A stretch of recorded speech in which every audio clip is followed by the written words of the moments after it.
Hello everybody, Jurassic Player here, and today I'm going to be showing you my first impressions of the CycloDS iEvolution, which I have flashed a little while ago, and I was playing around with it a bit, just to see how it was. So here's my first little impressions. First off, it shows you the splash and the loading. Let's just remove that for a bit. Okay, so as you've probably just seen, there is the settings, which you can find right here. There are actually quite a bit of settings that you can go through. There is return to main menu, boot slot 2, icons size small. You can change it to either small or normal. There's bookmarks. As you just saw me toggle, I toggled the bookmarks, and I fail at using the touchscreen still. So toggling the bookmarks, you can either have it as a list or you can have it as the main menu. If you put it on main menu, it shows you right here the icons on top. The last things that you have played is right here, this first icon, while the other ones are the bookmarks that I put just to test it. Putting it in list mode, if you go to list mode and then you go back to menu, it changes this from its normal Moonshell sort of loading to bookmarks, which then it's almost like a little folder in its own. So continuing on, we have save mode normal or alternative. Save mode is where it saves the save files. After you boot up the CycloDS iEvolution and probably the CycloDS, you will have a config.xml where you can change where the location of your save file is. And the alternative right now is set to a save folder on the root, whereas save mode normal is probably similar to like the Ace Card 2, where it just places the save file in the same folder as the game. I find this one particularly kind of actually neat, because if you have multiple flashcards and you have like an Easy Flash 5i or an iSmart Premium, those place the save files in a save folder on the root, whereas all the other ones don't. So this is something kind of nice. Battery saver, I'm not exactly sure what battery saver is yet. I haven't actually left it on long enough.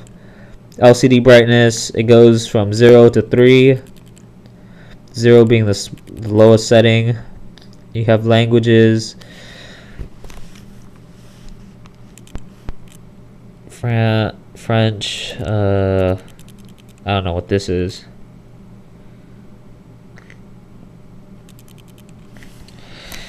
And you have the skins, Rumble, if you have a Rumble pack or a Easy Flash 3-in-1, 24-hour clock, last played bookmark. You can have that bookmark on there or you can turn it off. If I turn it off, you won't see the first icon that was over here earlier. All the icons will just shift. Old cheat prompt, no idea. I've never seen it yet. I haven't tried it. I've been using the new one so far. Show all files, no. Delete related files, that's pretty much just if you delete a ROM, it will also delete the save file if you have it toggled on. Enhanced menu buttons, this is kind of neat. If you've ever seen the Supercard DS2 or the iSmart MM, they both have integrated hotkeys. This is pretty much the exact same thing. Right now I have my current configuration set to select start and down, like I do for my iSmart MM and my DS2. And this is just to bring up the in-game menu. It's your key configuration to bring it up. You have last played buttons. This is when the flashcard is loading. When it's first booting, you can hold certain keys to auto boot the last played ROM if you don't want to go through this menu. And you can change what button that is. So right now I put as just start. And then you could sort ignore number. Not sure what that is yet. And then GBA support enabled or disabled.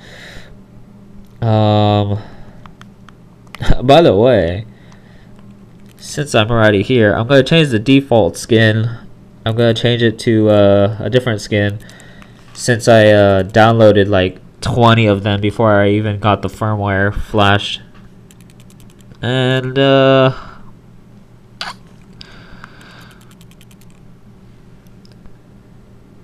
as you can see down here, there's actually two different icon types that you can have. There's cycle, which will cycle through your skins. There's random, where it will just put out a random skin. Or there is just selecting a distinct an individual skin by itself. I'm going to be using the Cerno skin. So as you can see here, the scroll bar is customizable, the background is customizable, the top screen is customizable.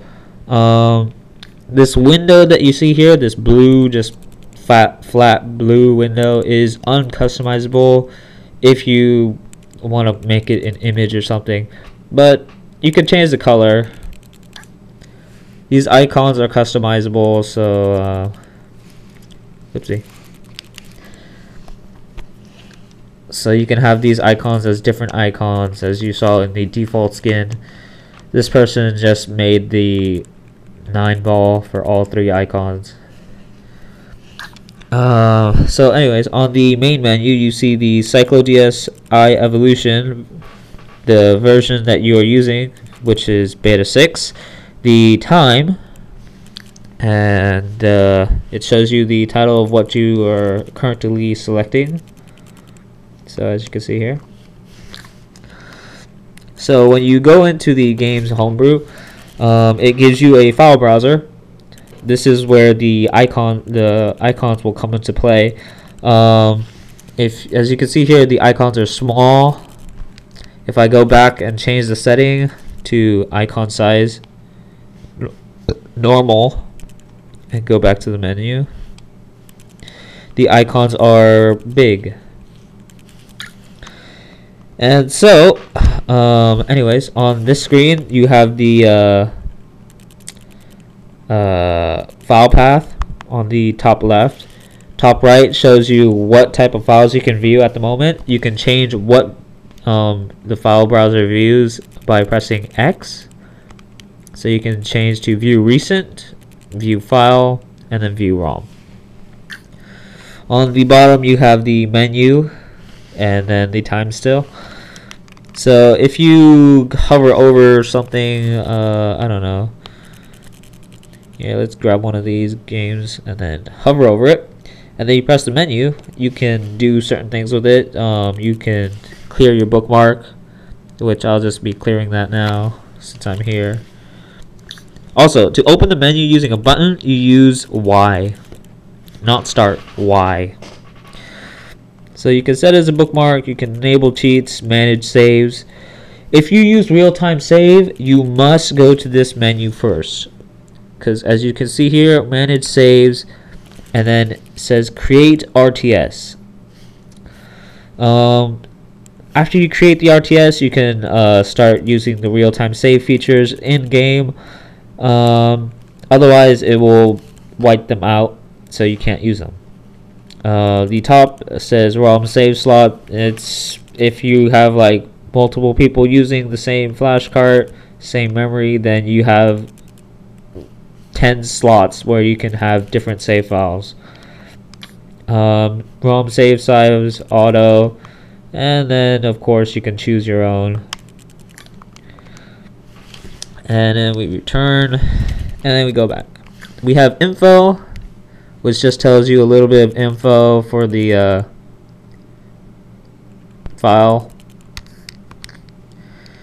And then we have copy, move, delete, and then down here it says paste here.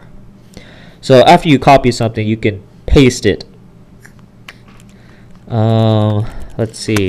So if we enable cheats, you have this spiffy cheat menu,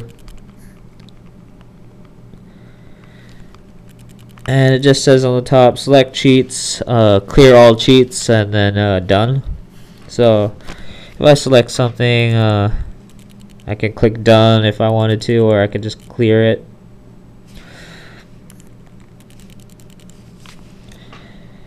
And that should be it for these. That's pretty much all the menu. I can show you bookmarks. It's pretty much just the file browser, but you know, it has the icons and it doesn't show anything else. Of course, you can do the same thing here. You can still do your management.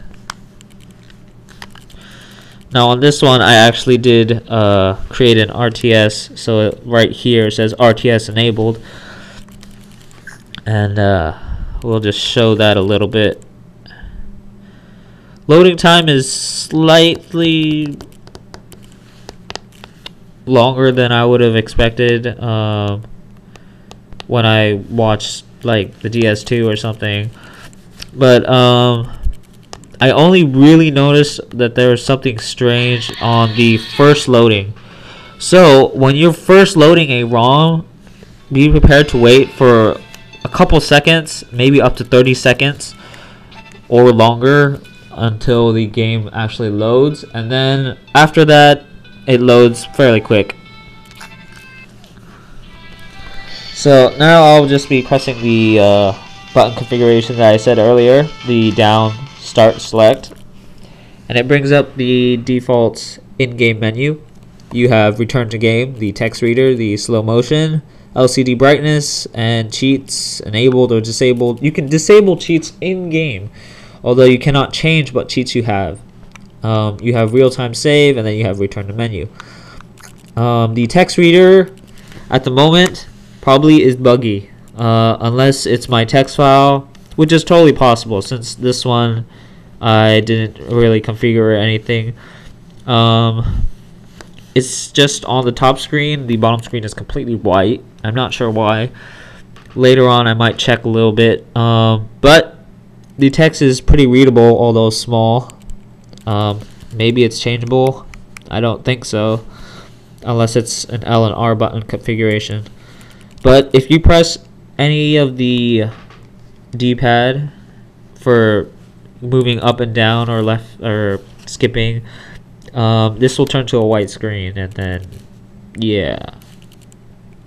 So in other words, the text kind of isn't readable anymore, but you can still go back to game if you press B. They'll probably fix that sooner or later. You have slow motion. It goes up to 50% slower. So if we go here and then you can tell it's a fair amount slower.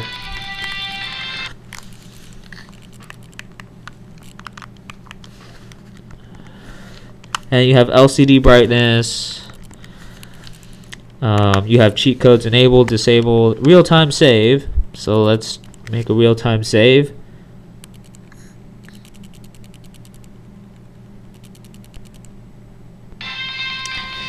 And then let's move around a little bit, somewhere a little bit farther away. And then real-time load. and it works.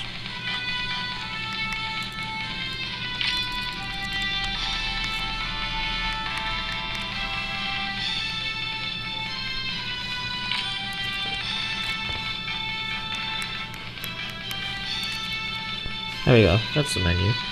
So yeah, apparently nothing looks bad. So it looks like it's all working. Let's see. Guess there isn't really much to say about this screen after all that. You can't change the background, and it shows the time right in the corner. The bottom screen is white, by the way. Yeah, that's it for the in-game menu. We return the menu. It takes a little while to return to the menu. I think it might actually be quicker sometimes to even just use the power switch. Now let's try a homebrew. So here I have that cave story demo from way long ago, and Moonshell 2 and stuff. So first off, we'll try Moonshell 2.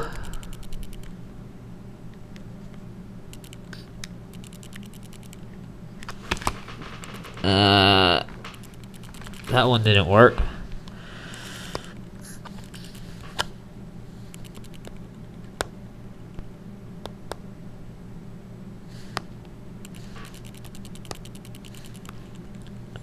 I'm not exactly sure if my Moonshell 2 setup is correct. I need to change the file names to actually see what I'm doing.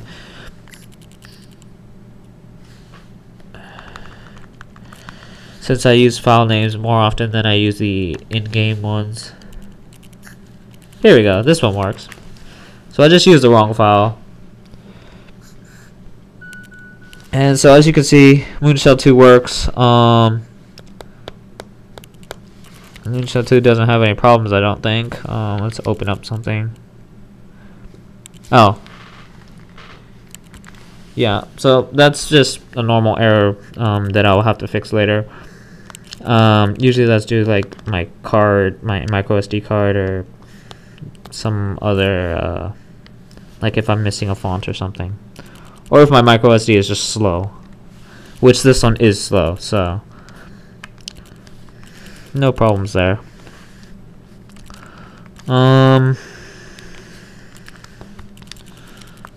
We'll just try this cave story demo. So as you can see here, the cave story demo works. This is an old homebrew, by the way, made in like, I don't know, maybe 2008, maybe even 2007. It was never finished completely, so it's not an actual full cave story port. So I pretty much use it as just a music sort of player, which it seems to be working just fine. And that's pretty much it. First impressions of the CycloDS iEvolution. Theming system actually looks pretty nice. I think I might like actually theming this. Then again, I like theming a lot of stuff, so not really much to say there. Ooh, this is a nice theme. I have good taste. Gaming wise, it's the normal gaming stuff. Maybe not as amazing as the DS2, seeing as that one can change cheats and it has free cheats and all that.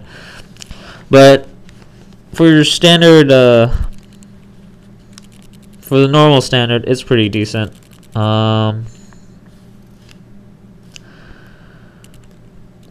Maybe I'll test out another homebrew.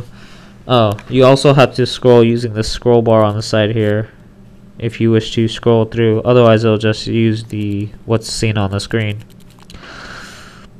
But yeah, that's it. The top screen is usually not very useful. It doesn't really do much. But yeah. So thanks for watching, and thanks to thanks to Team Cyclo for providing me with this, and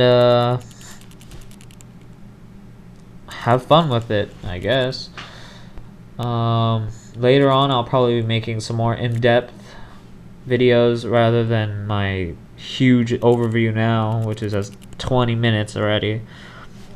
So yeah, later.